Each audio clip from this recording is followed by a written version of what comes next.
My beloved brothers and sisters, there comes a point in your life where the pain of holding on becomes heavier than the fear of letting go.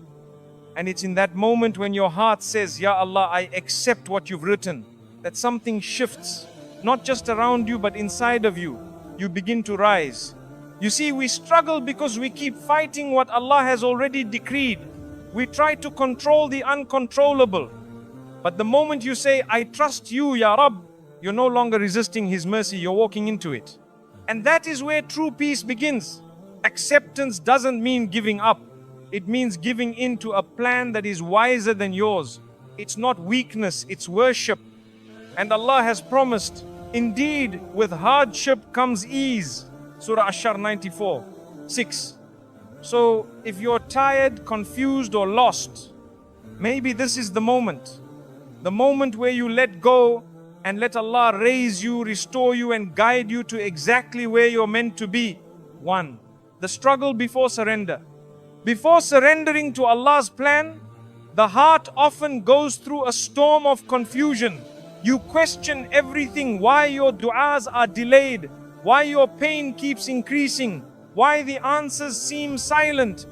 But the struggle is not a sign of weakness, it's a sign of your sincerity.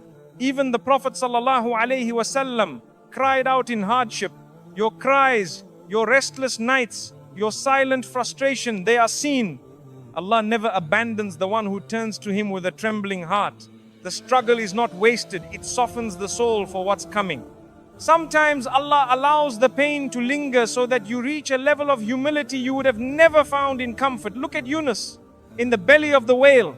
His real surrender came after the struggle. He had to feel trapped, forgotten by the world, before he turned completely to Allah. Our struggles are our whales. They isolate us, shake us, and finally bring us to a realization no one can help us but Allah. That's not a punishment, that's purification. It's during the struggle that your prayers become real, not rushed, not robotic, but full of tears and trembles. It's when the soul finally begins to speak what the tongue had memorized for years. Hasbunallahu wa ni'mal wakil doesn't just become a verse, it becomes your reality. Allah hears it from your brokenness, and that brokenness becomes the doorway to your strength. In the struggle, your faith is not tested to break, it's tested to awaken. Think of Maryam, exhausted, alone, under a palm tree. She cried out in despair, wishing for death.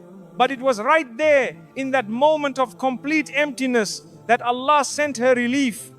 The date tree shook, the stream flowed, and the miracle was born.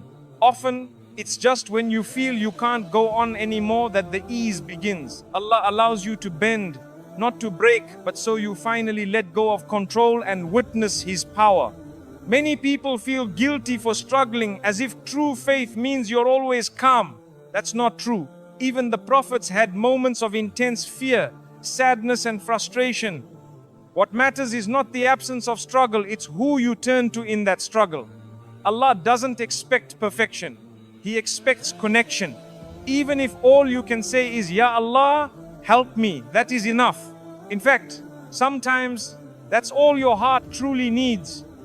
The beauty is when the struggle is finally over, you look back and realize it shaped you, it deepened you, it made your heart more reliant, your prayers more sincere, your vision more eternal. Allah never wasted your pain. You needed that night to value the light. And now, as you surrender, you're not falling, you're rising. Because those who submit to Allah never lose. They are simply being prepared for something far greater than they imagined. 2. What true acceptance looks like in Islam. True acceptance in Islam is not a passive act. It's a conscious, deliberate trust in Allah's wisdom even when your heart is aching. It's looking at what didn't work out and saying Alhamdulillah with tears in your eyes. It's when you stop trying to control what's beyond your reach and start focusing on pleasing the one who already controls everything. Acceptance is not giving up, it's giving in to the one who knows the full picture. In the Quran, Allah teaches us that He plans with precision. Nothing is random. Every delay, every heartbreak, every test, it's crafted with care. Acceptance begins when you stop seeing your hardship as a punishment and start seeing it as a path to closeness with your Lord. The pain might still be there, but the heart no longer resists it. Instead, it turns that pain into dua, into patience, into quiet strength. Think of Prophet Ibrahim alayhi salatu when he was commanded to leave his wife and child in the barren desert. True acceptance was in his feet as he walked away, not knowing how they would survive, but knowing that Allah had instructed him. It wasn't easy, but it was trust. And that trust led to the miracle of Zamzam. That's what true acceptance looks like. Letting go of your own understanding and leaning entirely on Allah's promise. Acceptance in Islam doesn't mean you won't feel sadness. Maryam felt deep anguish even while being chosen by Allah. Yaqub as-Salaha cried until he went blind. The Prophet ﷺ buried multiple children with his own hands. Pain is not proof of weakness, it's proof that you're human. But what Islam teaches is this: even in sorrow, we say Inna lillahi wa inna ilayhi raji'un. Even in loss, we remember our return is to Him. When you truly accept Allah's decree, your complaints turn into conversations. You don't just say, why me? You say, Ya Allah, guide me through this. You start recognizing that your situation is not happening to destroy you, but to direct you. You stop asking for the storm to disappear and start asking for the strength to walk through it with dignity and faith. True acceptance shows in the way you treat others during your own hardship. You smile even while you're healing. You give even when you're waiting to receive. You forgive even when you haven't yet been healed. Because deep down, your heart knows whatever I do for Allah, He will return it in ways beyond my imagination. Acceptance isn't just internal, it's visible in your character. In Islam, acceptance is deeply connected to tawakkul, reliance on Allah. It's not passive sitting, it's active faith. You tie your camel, you do your best, and then you say, Ya Allah, I leave the result to you. Whether things go how you wanted or not, you still say Alhamdulillah. That's the beauty of a heart anchored in Allah. It finds peace in both abundance and restriction. Prophet Musa alayhi salam stood at the sea with a terrified nation behind him and an enemy approaching. From the outside, there was no escape. But he said with full certainty, My Lord is with me. He will guide me. That's the language of acceptance. It's calm in chaos. It's faith when nothing makes sense. It's the soul's refusal to panic because it knows who is in charge. Acceptance doesn't mean you don't ask Allah for change. It means you keep asking while also trusting that the current moment is exactly where you're meant to be. You raise your hands in dua, but your heart is not desperate, it's assured, because it knows if it's delayed, it's wisdom. If it's different, it's mercy. If it's denied, it's protection. That level of peace comes only from Allah. In your quietest moments, you'll find acceptance growing when you reflect on how far you've come. Remember the times you thought you'd never recover, and yet here you are. That's Allah's mercy. That's proof that His plan was always at work, even when you couldn't see it. Sometimes just surviving is a sign that Allah was with you the whole time. True acceptance is when you stop living for the outcome and start living for Allah's pleasure. You stop chasing certainty in this world and start chasing nearness to the one who controls it. And that shift changes everything. Your goals become purer, your heart becomes softer, and your vision becomes clearer. This world is no longer your destination, it's just your journey. And finally, when acceptance settles in your heart, you feel light. Not because the hardship is gone, but because the resistance is. You walk slower, breathe deeper, and smile more. Not because life is perfect, but because you know it's divinely orchestrated. You trust that whatever you lost, Allah will replace. Whatever hurt, He will heal. Whatever confused you, He will clarify. And that trust is where your real strength begins. 3. The turning point. from resistance to reliance. There's a moment in every believer's life when something shifts, a breaking point that becomes a beginning. The heart, once heavy with resistance, starts to soften. You no longer fight what's happening. You no longer demand to understand everything. That's the turning point. When your tears change from frustration to submission. When instead of asking, "Why me?" you whisper, "Guide me." Resistance is rooted in fear. Fear of losing control. Fear that what's ahead will break you. Fear that Allah's plan might not align with your own. But when the heart realizes it was never in control to begin with, peace starts to enter. You don't surrender because you've given up. You surrender because you finally trust the one who never gave up on you. The Quran reminds us of this moment in the story of Musa alayhi salam, standing at the Red Sea with an army behind him and no path ahead. His people panicked, but he said calmly, "Indeed, my Lord is with me. He will guide me." That was his turning point. When the outward reality looked impossible, he still chose reliance. And that reliance became the doorway to the miracle. From resistance to reliance is not a straight path. It's filled with relapses, doubts, and moments of weakness.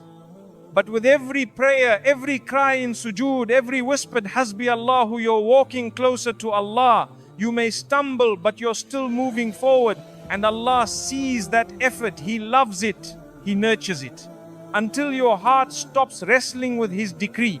Reliance is not laziness. It's not doing nothing and waiting for everything. It's doing your part while resting your heart with Allah.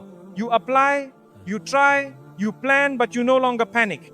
Because deep down you believe if Allah wrote it for me, it will come. And if He didn't, no power in the world can make it mine. That mindset changes everything. Sometimes the turning point is not dramatic. It's quiet. It comes when you're lying on your bed after a long painful day and you say, "Ya Allah, I leave it to you." No one else hears it, but the heavens do. And that moment, though small in appearance, is massive in meaning. Because that's when your heart begins its journey from chaos to calm. Reliance means you've stopped tying your happiness to outcomes. You're no longer happy only if something happens. Instead, you're content because you've chosen to trust.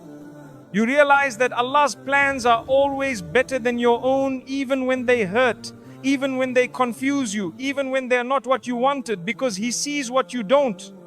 In Islam, reliance tawakkul is an act of worship.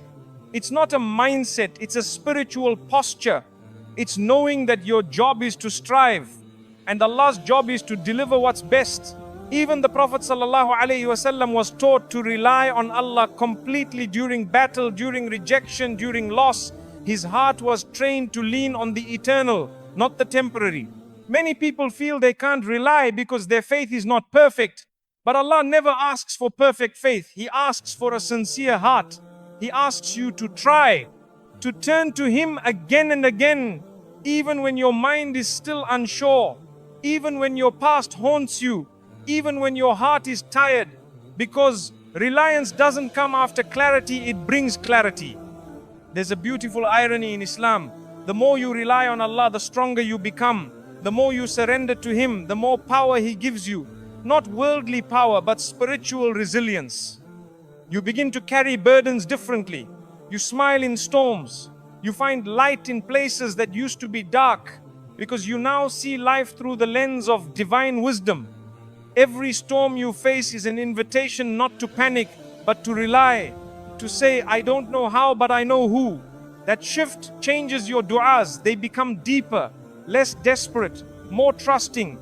You stop begging for outcomes and start begging for nearness to Allah, knowing that closeness to Him is the real victory, no matter what happens in this world.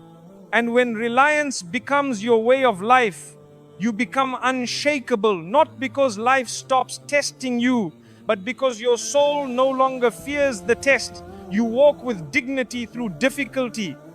You respond with prayer instead of panic. And you rise not through force, but through faith.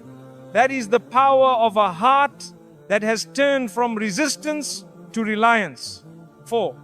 How sabr activates your rise. Sabr isn't just patience, it's power in silence. It's the strength to remain still while your heart is breaking.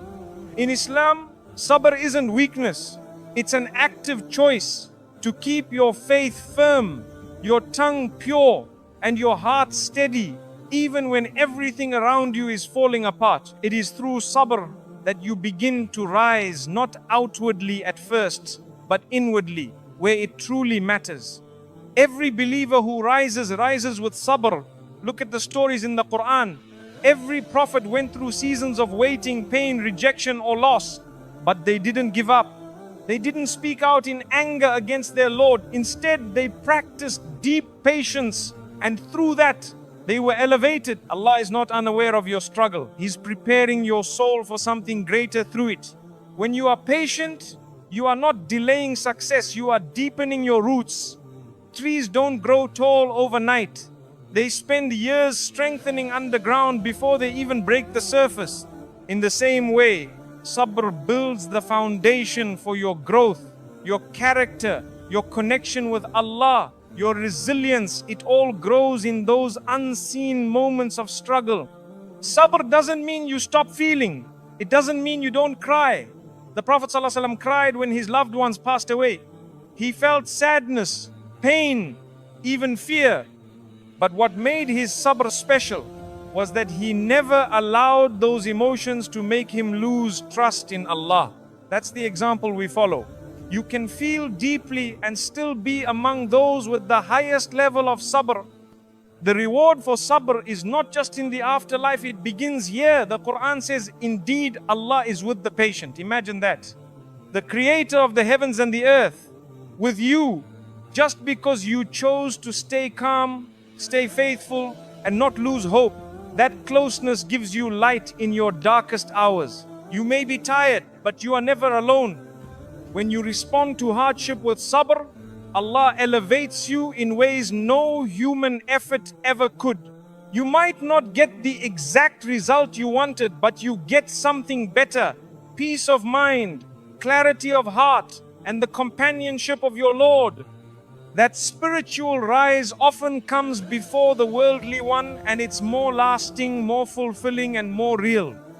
Think of Ayub. He lost everything. His health, his family, his wealth. But he didn't complain. He didn't say, why me? He stayed in remembrance. He waited. And when Allah restored him, He gave him back more than he had before. That's the pattern of sabr. It delays, but it never denies. It tests, but it always transforms. Sabr gives your heart the space to breathe. Even when life feels suffocating, it allows you to pause before reacting, to reflect before speaking, to choose prayer over panic. That inner control gives you strength that others can't understand. They see you standing, smiling, enduring, and wonder how. The answer is always with Allah. True sabr is silent. It doesn't announce itself. It's found in the mother who keeps trusting Allah while raising her children alone, in the student who fails but tries again, in the man who walks away from haram even when it breaks his heart. These are the real heroes. They rise every day, not in headlines, but in the sight of Allah. Every time you choose sabr, you are building something. Maybe you can't see it yet, but Allah can. You're being shaped into someone stronger, wiser, more compassionate. Sabr is not passive waiting, it's active growth. You're being prepared for blessings you don't yet see and positions you're not yet ready for. But through sabr, you will be. Sabr is the gatekeeper of greatness. Without it, talents are wasted, faith wavers, and anger wins. But with it, your purpose becomes clear, your tests become tools, your delay becomes development. Many people fail not because they weren't capable, but because they weren't patient. Patience unlocks what talent alone never could.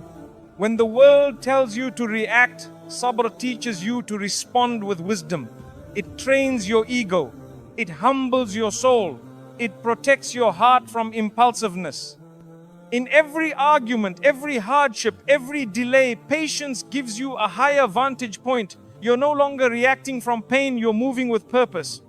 Even in victory, sabr is required. When success finally comes, sabr keeps you grounded. It reminds you who brought you here. It protects you from pride and keeps your heart connected to Allah.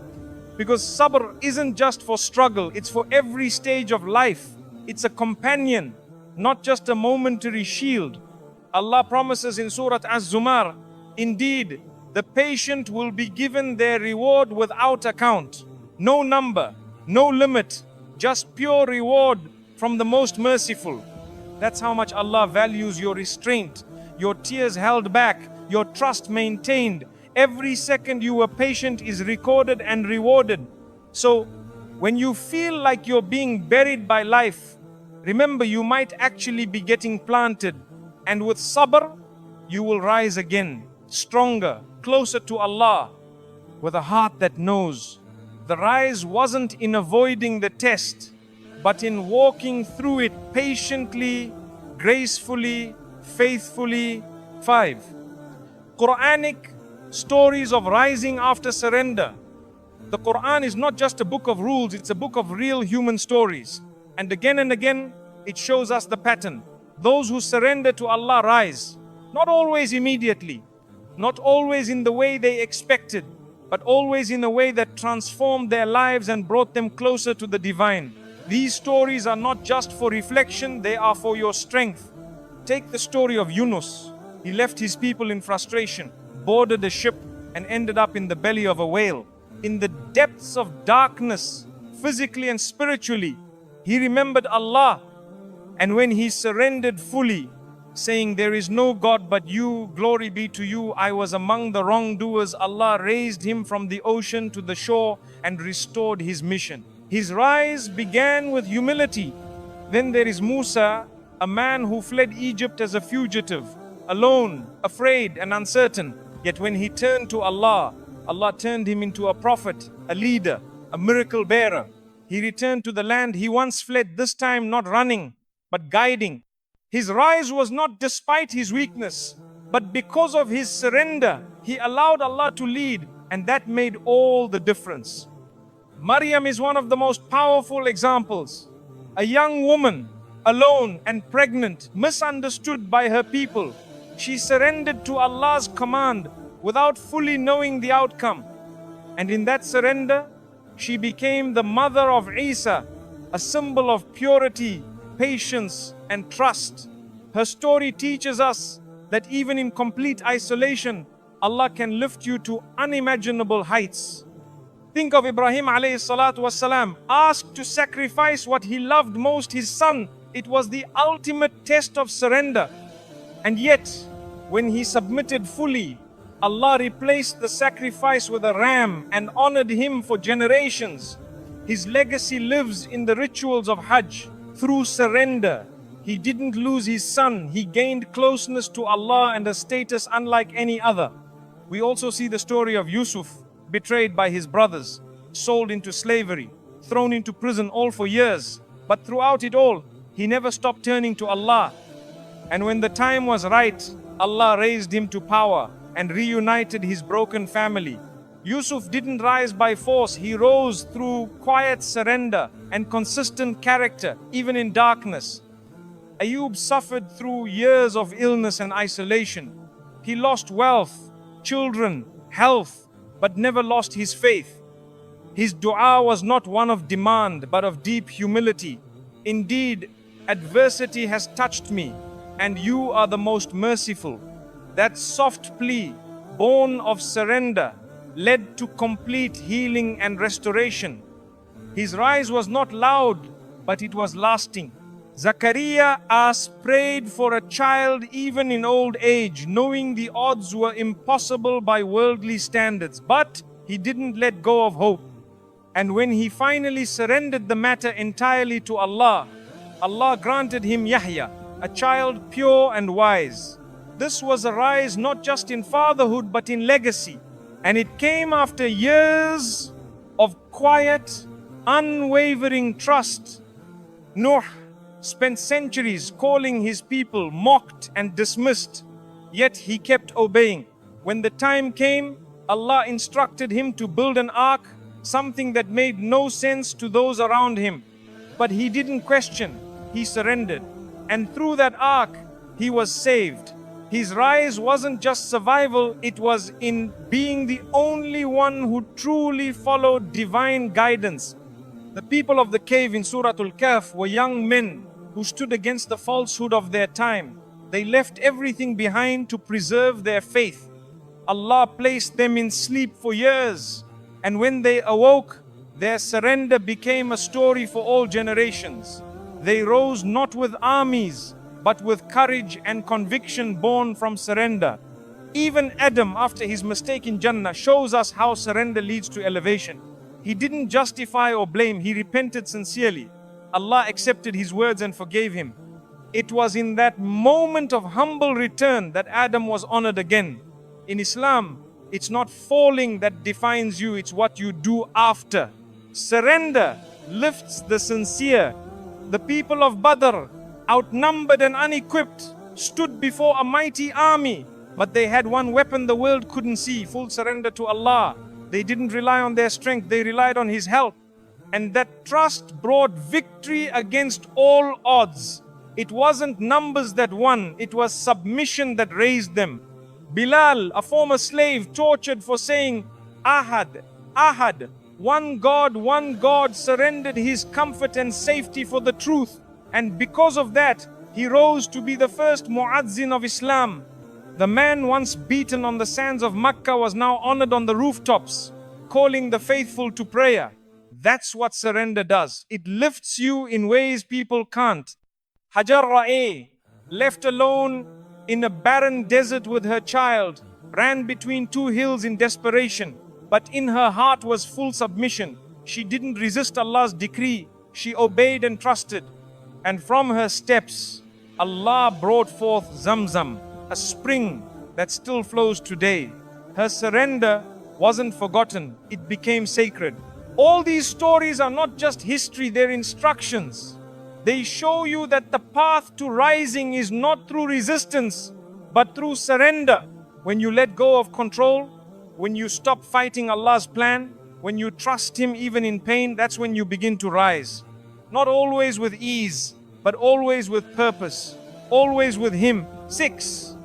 Emotional detachment and spiritual freedom. Emotional detachment in Islam doesn't mean being cold or unfeeling. It means learning to love without clinging, to care without being consumed. True spiritual freedom begins when your heart is attached to Allah, not to outcomes, not to people, not to this world. This doesn't kill emotion, it purifies it. It makes your heart whole, not needy. The Prophet ﷺ loved deeply his family, his companions, even his enemies. But his heart belonged to Allah first. That balance is what gave him peace in hardship and strength in loss. His love wasn't rooted in dependency. He could let go when Allah willed because his heart was anchored in the eternal. That's the goal of every believer. Many people confuse attachment with love. But in Islam, love is sincere when it doesn't enslave you. If you can't imagine peace without a certain person, place, or outcome, you've placed your heart in a fragile place. Emotional detachment is recognizing that all things are temporary and that your peace must be tied to what never leaves, your Creator. When your happiness depends on things staying the same, your soul will constantly feel anxious. This world is designed to change. People come and go, success rises and falls, even health fades, but Allah remains. And when you shift your focus from temporary attachments to timeless connection, a new kind of calm enters your life. Detachment is not indifference, it's presence with perspective. You give your best, you love deeply, you show up fully, but you hold the results lightly. You say, Ya Allah, I did my part, now I leave the rest to you. And with that, you breathe easier. You become less reactive, more reflective, less shaken, more rooted. Ibrahim was tested with the thing he loved most, his son. His willingness to sacrifice showed not that he didn't love, but that he didn't idolize. That's the mark of spiritual freedom. When your heart can love something deeply yet give it up for the sake of Allah, that is real detachment. And that is where elevation begins. Spiritual freedom doesn't mean escaping pain. It means no longer being owned by it. You still feel disappointment, grief, even heartbreak, but you don't drown in it. Why? Because you've built your identity on something higher. You know that this life is not the source of your worth. Your soul is connected to the one who wrote every chapter. When you detach emotionally from outcomes, you stop fearing the future. You understand that Allah's plan will always unfold, whether or not it aligns with your desires. That surrender brings strength. You stop needing life to go your way in order to be okay. You start needing only Allah, and that need will never disappoint. One of the greatest acts of worship is to walk away from something your heart wants, because your soul knows it's not good for your deen. That's not loss, that's liberation. When you can let go of what is haram or harmful, even if it hurts, you're choosing Allah over your own ego. And Allah always replaces what you give up for His sake. The dunya is meant to disappoint. It was never meant to carry your entire heart. And when you accept that, you stop expecting too much from people, status, or even love. You start appreciating without becoming attached. You enjoy without becoming enslaved. That shift turns everything into a blessing, nothing into a burden. Think of the Prophet ﷺ after Ta'if, bloody, exhausted, rejected, yet his heart turned only to Allah. As long as you are not angry with me, I do not care. That's detachment in its purest form. He didn't need approval from creation. His eyes were fixed on the Creator. And because of that, he rose from rejection into victory. Emotional detachment allows you to forgive easier. When you're not clinging to expectations, you stop holding people hostage to your pain. You release them not because they deserve it, but because your peace deserves it. Islam teaches us, let go for the sake of Allah, and He will fill your heart with something far better than revenge. Spiritual freedom gives you consistency. You're no longer riding the highs and lows of people's opinions or the day's success. You serve, you strive, you remain grateful whether you're praised or forgotten. That kind of emotional independence is a superpower. It makes your life calmer, your ibadah deeper, and your mind clearer. Even your relationship with your own self changes. You no longer obsess over your image, your failures, or your timeline. You understand that your worth comes from being a servant of Allah, not from achievements or validation. That freedom gives you the space to grow without the pressure to prove. And when you finally reach that point where your heart is present but not possessed, loving but not longing, caring but not controlled, you'll taste a freedom the world can't offer. You'll walk lighter, you'll sleep deeper, you'll worship better, because your heart will finally be where it belongs, with Allah and not with this dunya. 7. The signs that Allah is elevating you. One of the first signs that Allah is elevating you is when life becomes uncomfortable but your heart becomes soft. When you're being stripped